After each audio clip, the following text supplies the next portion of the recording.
Hey everybody, Kate Rosales here and welcome to my tutorial on Google Trends. This is going to be a quick video. I'm just walking you through how to use Google Trends and the different features you can find on this platform. So first thing you're going to do is go to trends.google.com and it's going to bring up this page that you see in front of you. I'm in the United States. You can change the location if you want to. I'm going to leave it on United States. First thing you're going to see is the search bar where you can type in any term or topic, keyword phrase that you want to search for and get some results about the trend that exists on search engines for that term. We're going to get into that in just a minute. But first I want to kind of show you what is on the original homepage for Google Trends so you can see what kind of options you have available to you because it's really an incredible tool. So if you scroll down a little bit more, you're going to see latest stories and insights. I'm recording this video in the month of October, so obviously Halloween is kind of what's trending right now in the United States. You'll see globally WNBA is trending as well. So if you click on either of these, it's kind of going to show you some insight into what's happening in this particular trend in this month. So let's just click on Halloween and see what's happening when it comes to popular topics in the month of October.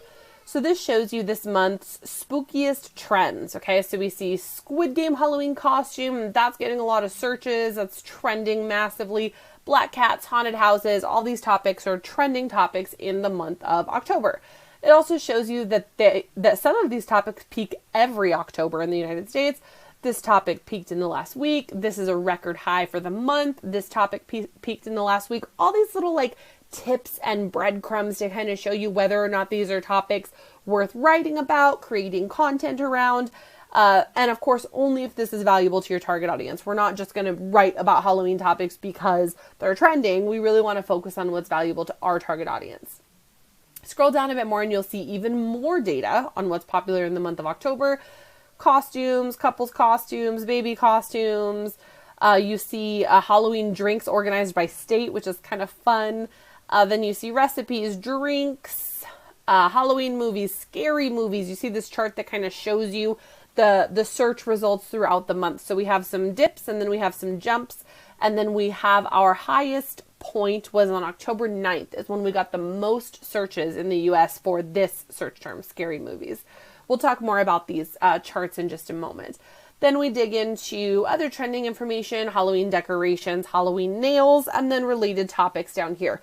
These are all just topics, information, valuable trends that are happening in the world and in the United States in this example. And if you can use some of these, incorporate some of them into your content, into your social media posts, whatever marketing that you're doing, they can be valuable to your target audience and they can help you get more visibility. Of course, we only want to write about topics that are valuable to our target audience, as I've said before. So we're not going to be writing about Halloween stuff or recipes or anything like that if it's not what our target audience is searching for and if it's not what our website is about. We want to stay in our lane always, okay? This is just an example. You can come back here every month to see the latest trends. So I highly recommend doing that.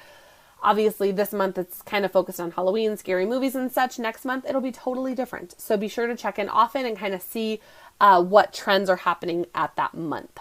Once you've been doing this for a long time, you kind of know what's trending and you don't have to use this tool as much, but you still can, of course. And then if we keep on scrolling, we're back on trends.google.com. We're back on that homepage. If we keep on scrolling, then we'll see popular trending searches and we'll see how many search results these are getting right now. So you can see all of these. Hillary Clinton, Queen Elizabeth, Chelsea Handler, these are getting some massive search results right now. So they are big trends. Doesn't mean we're necessarily going to write about it unless it's valuable to our target audience. But it's good to kind of click through and see the latest trends and see what people are searching for right now. You can click here to see more trending searches as well. Scroll a little bit further and then you see year in search. So I really like this feature. I don't tend to go back too far in history because the charts can do that for you, which I'll show you in just a minute. The actual search results chart for the phrase that you're looking for, but it's kind of good to click and see what was popular last year. I really do like this feature. Let me show you why. Scroll down a little ways and it organizes the top 5 results into all these different categories.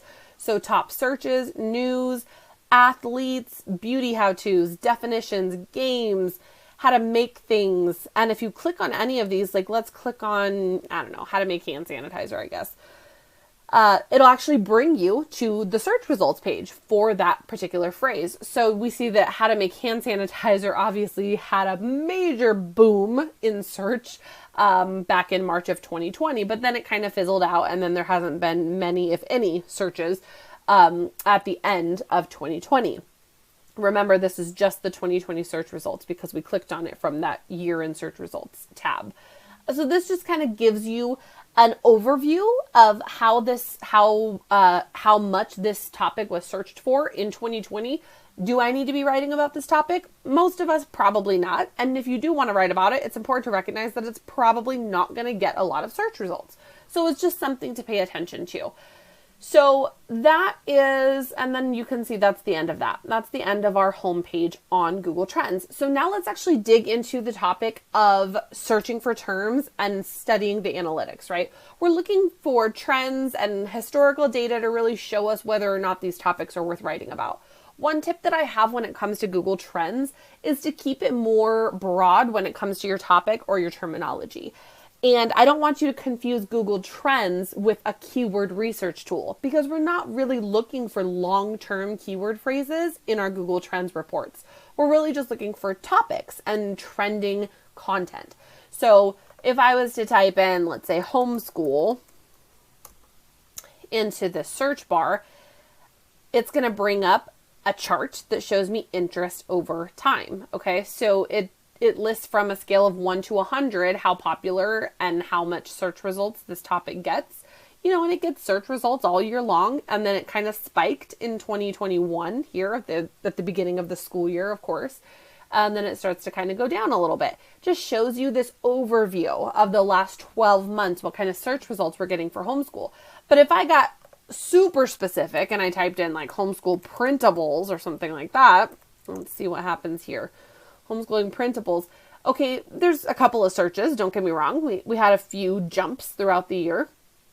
But then you'll see there's no more data. They don't have any related topics, any related queries. It's just too specific. There were some searches for it. We're not saying that it's not worth writing about homeschool printables. But when it comes to our Google Trends, there's just not enough data to support really digging into homeschooling printables. So that's why I say use more broad terminology when it comes to Google Trends so you can determine whether or not these topics are worth writing about, not something so specific. So let me give you another example. Let's talk about clean beauty. Homeschooling is one example. Obviously, there's interest over time. Clean beauty, you see interest all year long. This is just the last 12 months. Let's look at the last 5 years and look at the interest over time. So we have pretty high searches. We have some dips, but we have some pretty high searches all throughout the year when it comes to clean beauty for the past 5 years. So that shows that there's a lot of interest in this category. Now, if I was to type something really specific, like how to clean my makeup brushes or something like that, it's probably not going to bring us back as much information because it's such a specific keyword and it's not really an umbrella topic. Clean beauty is more of an umbrella topic, and you can see a lot of interest in this umbrella topic. So that might be valuable for your target audience. And then if you scroll down a ways, you're going to get even more information. You're going to see the interest by region, by state. Again, remember we're in the United States for these search results. The top search results by state. Very valuable if you have a local website or if you're trying to start a local business or run a physical product out of your physical shop. Very valuable information here. Then we have related topics. This isn't necessarily focused on clean beauty, but it is related to clean beauty. And then we have related queries. Clean beauty, best clean beauty brands. You'll start to see these kind of related queries. These could be potential blog post topics. These could be potential categories on your website. You can dig into those queries. I think it shows 25 queries here. And this is for the past 5 years. So you can get even less if you wanted to break that down into like the last, let's say, 12 months. You'll see, let's scroll down again, you'll see that those search queries are a little bit different for the past 12 months. So it really just depends on the actual search term that you're looking for. That's exactly what I wanted to show you though when it comes to Google Trends. You have a lot of valuable information right here on the homepage. Remember, scroll down to see what's happening in that month. see what people are searching for, very valuable information. See top trending searches. Is there anything valuable in here that you can write about on your blog, on social media, send to your email list, some value you can give people based on what's trending. Check out what's happened the past few years in search trends. And then, of course, going to whatever search term you want to focus on and then typing that in and getting a little bit of information on that topic. Remember, we're not doing long tail keyword phrases in Google Trends. We're just doing topic phrases. So we could do, I don't know, WordPress software. Let's see.